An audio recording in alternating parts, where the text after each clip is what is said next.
Meu nome é Jordana, sou professora da UFRN no Departamento de Demografia e Ciências Atuariais. Esse vídeo é para, de modo introdutório, falarmos sobre Previdência Complementar Aberta.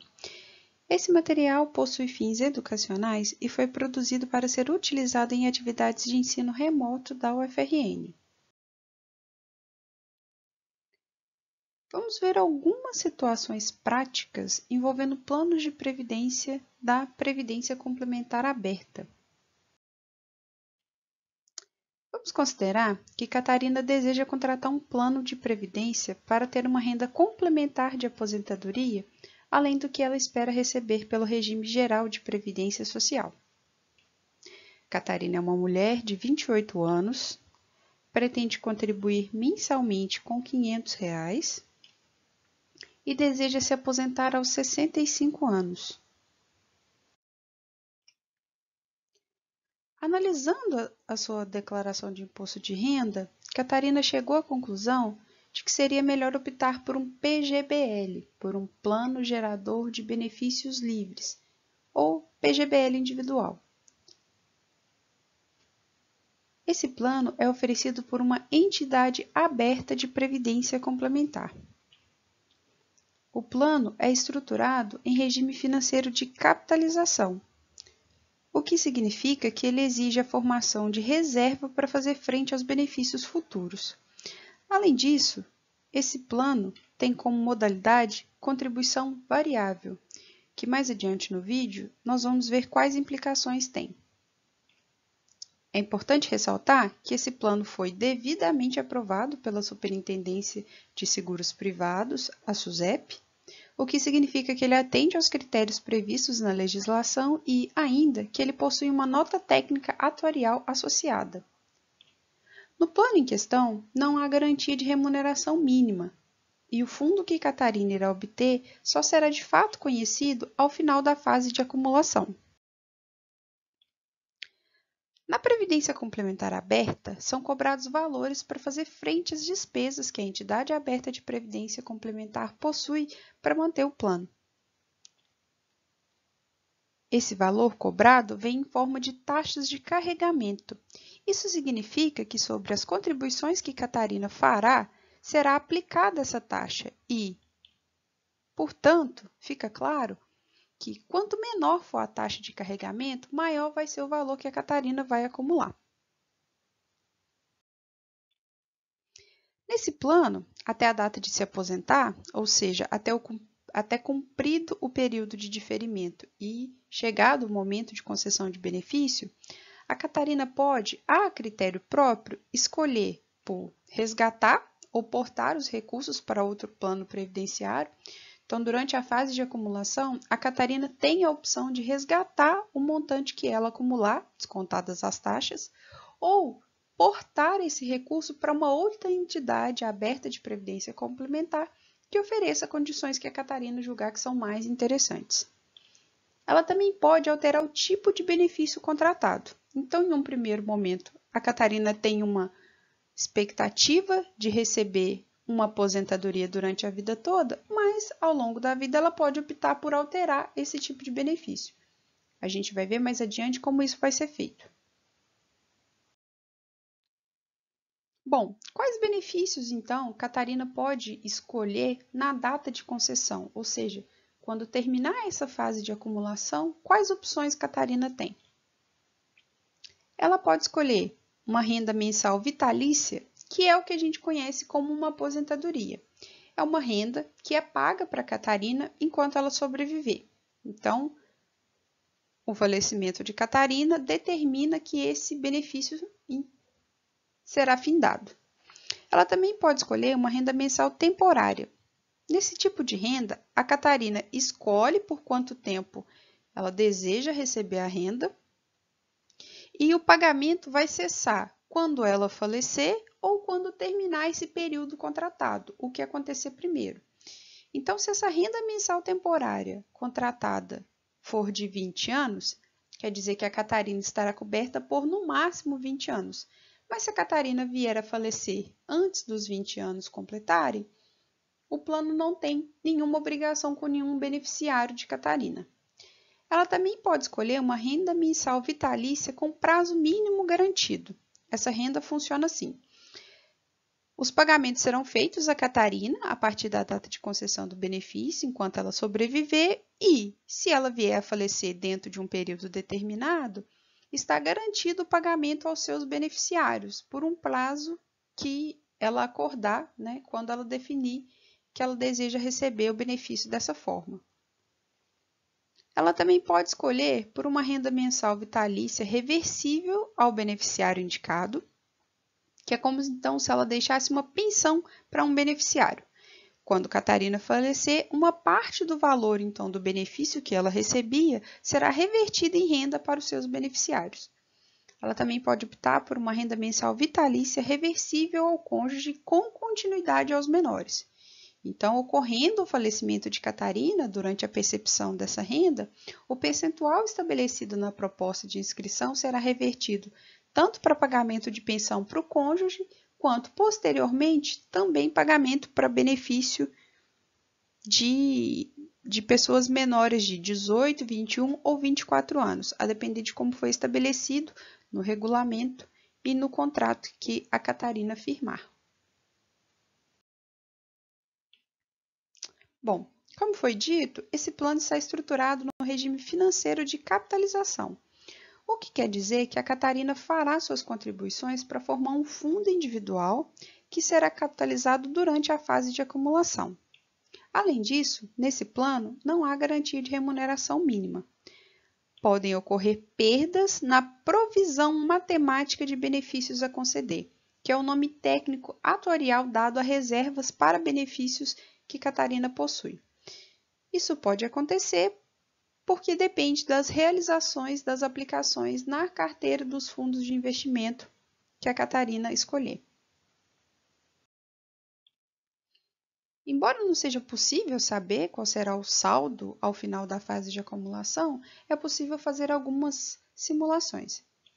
Você está se lembrando que o plano é contribuição variável? Na fase de acumulação, um plano que é de contribuição variável tem características de um plano de contribuição definida, pois Catarina sabe com quanto ela pretende contribuir, mas ela não sabe quanto ela irá acumular, já que o saldo dependerá da rentabilidade obtida pelos investimentos feitos.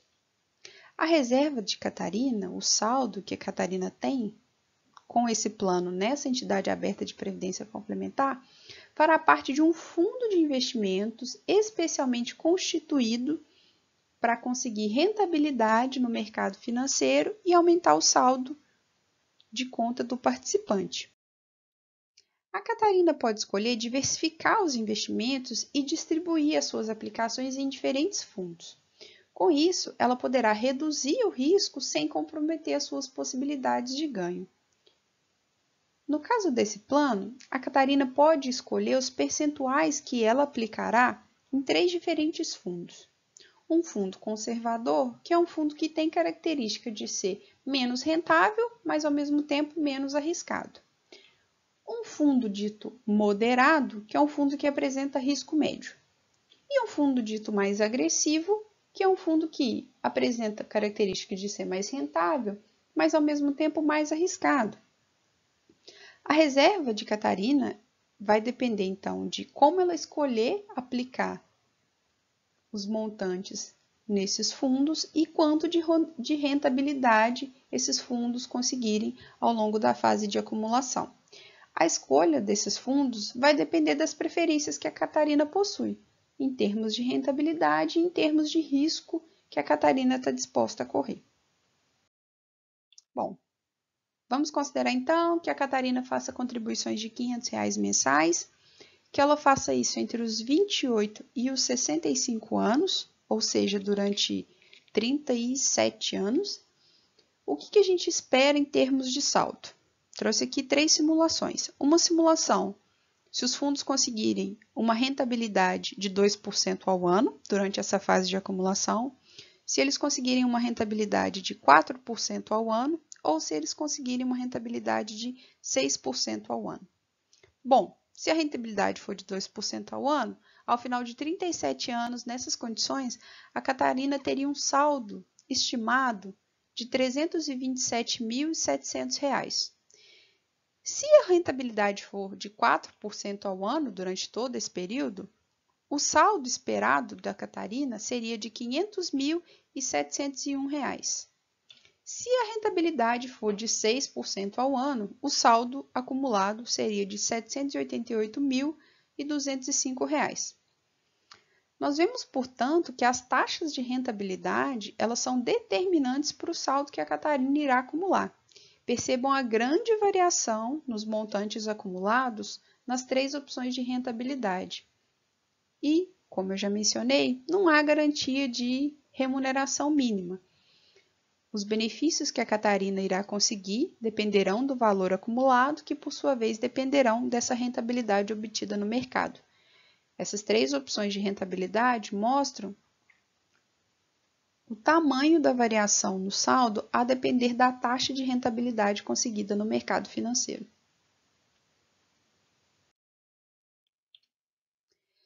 Vamos considerar então que a Catarina seguiu com esse plano dos 28 aos 65 anos e ela conseguiu um saldo líquido no momento de se aposentar de R$ 500.000, meio milhão de reais. Nesse momento, antes de decidir o que fazer com esse montante acumulado, ela resolveu fazer 3 simulações para tomar a sua decisão. A Catarina simulou, então, 3 possibilidades de renda: renda mensal vitalícia, renda mensal temporária, período de 30 anos, renda mensal vitalícia com prazo mínimo garantido, a simulação de período de 20 anos. Na renda mensal vitalícia, então, o benefício vai cessar com seu falecimento, sem que seja devida qualquer devolução ou indenização para algum beneficiário. Na renda mensal temporária de 30 anos, isso quer dizer que essa renda vai durar por, no máximo, 30 anos. Ela vai cessar com o falecimento de Catarina ou quando chegar aos 30 anos, o que acontecer primeiro. E a renda mensal vitalícia com prazo mínimo garantido de 20 anos vai garantir, então, que existirá pagamento por pelo menos 20 anos. Esses primeiros 20 anos, se a Catarina vier a falecer, esse benefício, então, passa a ser pago a algum beneficiário. E passados 20 anos, o pagamento do benefício vai depender, então, da sobrevivência de Catarina. Para cada tipo de benefício, a gente tem um fator de cálculo diferente. Esse fator de cálculo de benefício vai ser aplicado naquele saldo de R$ 500.000 que a Catarina acumulou. Esse fator de cálculo do benefício ele é baseado na tábua de mortalidade, que é uma tábua que apresenta as probabilidades de morte a cada idade que os beneficiários desse plano possuem. Então, aplicando os R$ 500.000, esse fator de cálculo de benefício, a gente tem as 3 opções, os 3 valores de renda nas 3 opções que a Catarina está simulando. Bom, esses são então os resultados que a Catarina obteve em cada uma das 3 simulações. Para uma renda mensal vitalícia, o plano não sabe exatamente por quanto tempo o benefício é pago, porque esse benefício vai depender do prazo de vida futuro da Catarina, que é uma variável aleatória. Na tábua de mortalidade que o plano utiliza, mulheres aos 65 anos esperam viver, em média, mais 24 anos. Portanto, a expectativa é que a Catarina vá viver mais 24 anos. Ela pode viver mais do que 24 anos e ela pode viver menos do que 24 anos. E essa probabilidade foi incorporada no cálculo para chegar nesse valor de renda. Agora, se a renda mensal temporária de 30 anos tem, portanto, uma temporalidade, quer dizer que existe um prazo máximo de pagamento, Esse benefício ele é pago por, no máximo, 30 anos, o que não acontece numa renda mensal vitalícia, porque a gente não tem prazo máximo. Se o benefício dura por, no máximo, 30 anos, o valor calculado fica um pouco maior do que se eu não sei por quanto tempo eu espero pagar esse benefício. Na tábua de mortalidade que esse plano utiliza, as mulheres com 65 anos têm 25% de chance de sobreviver até os 95. Ou seja, existe 25% de chance de que esse pagamento seja feito por mais do que 30 anos. E é por isso, então, que esse benefício é menor do que o benefício calculado com um prazo máximo de 30 anos. Esse benefício, por sua vez, o que é renda mensal vitalícia com prazo mínimo garantido de 20 anos, ele tem prazo mínimo de duração. Ele dura no mínimo 20 anos. Então, ainda que a Catarina venha a falecer antes dos primeiros 20 anos no recebimento desse benefício, né, vai haver pagamento para um beneficiário. Então, como existe prazo mínimo de pagamento, ele é pago por no mínimo 20 anos, e passado esses 20 anos, ele ainda depende da sobrevida, né, de quanto tempo a Catarina vai sobreviver, ele fica com um valor mais baixo. Então, garantir pagamentos por um prazo faz com que o benefício calculado seja mais baixo.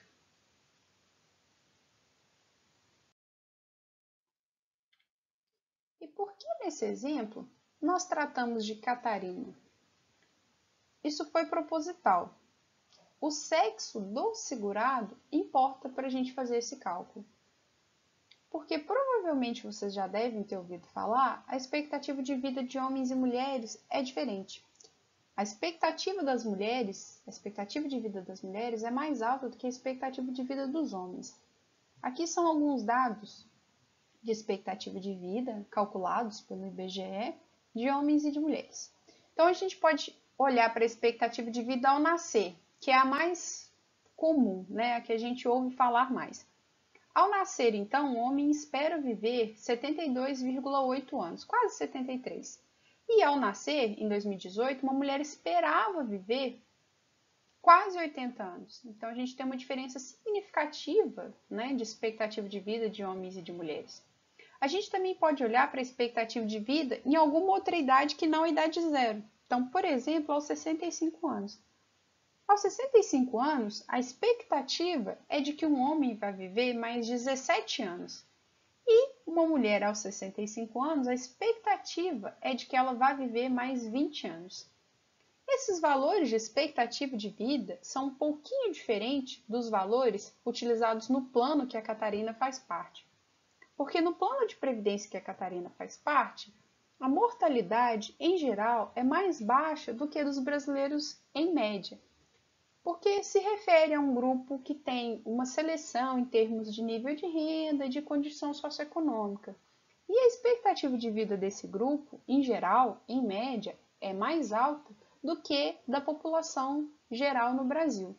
É por isso que o plano da Catarina utiliza uma outra tábua de mortalidade e não a tábua de mortalidade calculada pelo IBGE. Bom, aqui a gente tem as probabilidades de morte entre duas idades exatas, né? Probabilidade mortes por 1000 e em escala logarítmica. Brasil 2018. Esses são os dados do IBGE. E como a gente nota, em todas as idades, né, a probabilidade de morte dos homens é maior do que a probabilidade de morte das mulheres. É por isso que as mulheres, então, esperam viver mais do que os homens.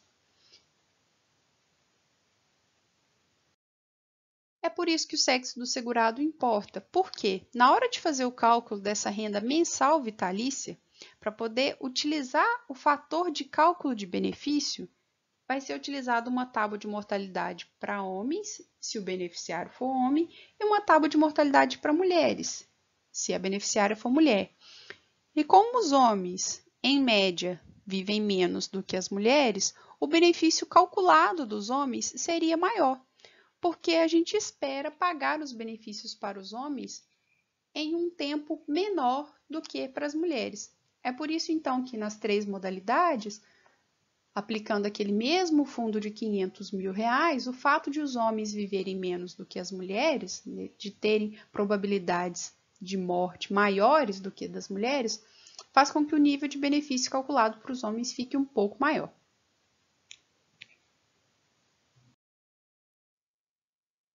Bom, então vamos supor que a Catarina tenha preferido a renda mensal vitalícia. Uma vez recebendo o benefício escolhido, o que vai acontecer? Bom, lembrando que o plano que a Catarina contratou é de modalidade de contribuição variável. A Catarina chegou então na fase de concessão de benefício.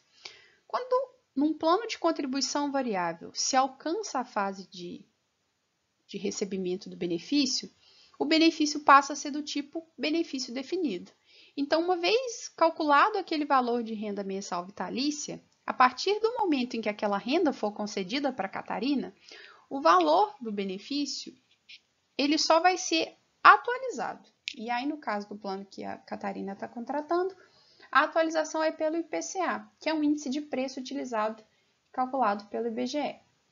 Ou seja, nesse momento, o nível de benefício da Catarina está definido. Ele vai ser o valor que ela já conhece, apenas atualizado por esse índice de preço.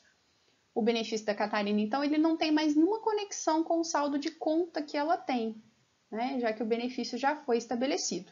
É isso, portanto, que define a modalidade de contribuição variável. Então, até chegar nos R$500 mil que a Catarina acumulou, era uma fase de contribuição definida. Ela sabia com que montante ela estava contribuindo, mas ela não sabia que saldo isso ia gerar. Chegada essa fase, então, final do período de acumulação, a Catarina conhece o saldo que ela tem acumulado e esse saldo é utilizado para calcular uma renda. Uma vez calculada essa renda, esse benefício nesse nível está garantido, está definido e vai passar apenas por atualizações anuais. Bom, é importante ressaltar que essa é uma abordagem introdutória e que ao longo do curso de Ciências Atuariais várias especificidades serão estudadas. Chegamos ao final de mais um vídeo, bons estudos e muito obrigada!